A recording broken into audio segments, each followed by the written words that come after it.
Hello, আমি সাথী। আজ সকালটা আমার কিভাবে কেটেছে সেটাই চলো তোমাদের সাথে শেয়ার করি। যদিও ভিডিওটা বেশ কয়েকদিন আগে, সেটা তোমরা হয়তো আকাশের রোদ দেখলেই বুঝতে পারছো। সকাল প্রায় 7টা বাজে, তখন মা আগের দিন থেকেই বলে রেখেছিল যে আজ বড়ি দেবে, তাই সকাল সকাল উঠে একটু মাকে হেল্প করতে। মা ওদিকে বড়ি দিচ্ছে আর এদিকে আমিও বসে গেছি বড়ি দিতে। আমি না অনেক বছর পরে আবার বড়ি দিচ্ছি। ছোটবেলাতে এগুলো খেলা করার জন্যই করতাম, বসাতেই পারছি না, অনেক কষ্টে এগুলো আমি বসাতে পেরেছি। প্রথমে একটু অসুবিধা হচ্ছিল, তারপরে এগুলো বেশ তাড়াতাড়ি হয়ে গেছে। ব্যাস, আমার বড়ি দেওয়া ডান। এখন মা আমাকে বললো নিচে গিয়ে একটু চা বানাতে। যেমন কথা তেমন কাজ, নিচে এসে আমার আর মায়ের জন্য চা বানিয়ে নিলাম। তবে আমি চা খুব একটা খাই না, এই বিস্কিটটার জন্যই আজকে আমার হঠাৎ চা খেতে ইচ্ছা হয়েছে। এরপরে আমি মাম্মাকে একটু ছাদে ঘোরাতে এনেছিলাম। এই ক্লিপটা ভাবছিলাম অ্যাড করব না, তবে ভাবলাম স্মৃতি হয়ে থেকেই যাক। ও এখন আর নেই, এটাই ছিল ওর সাথে আমার লাস্ট ভিডিও।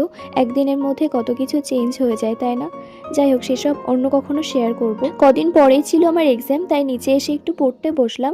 দেন স্নান করে এসে শীতের জন্য যতটুকু স্কিন কেয়ার প্রয়োজন আর শ্যাম্পু করেছি বলে ভিজে চুলে একটু সিরাম অ্যাপ্লাই করলাম। এরপর রোদে বসে একটু চুলটা শুকিয়ে নিলাম। আর আমার অনেকটা অ্যাসাইনমেন্ট লেখা বাকি ছিল, সে সব কিছু বসে কমপ্লিট করলাম। আর আজকের লাঞ্চের জন্য মা করেছিল চিকেন। সো দেখা হচ্ছে নেক্সট ভিডিওতে। বাই।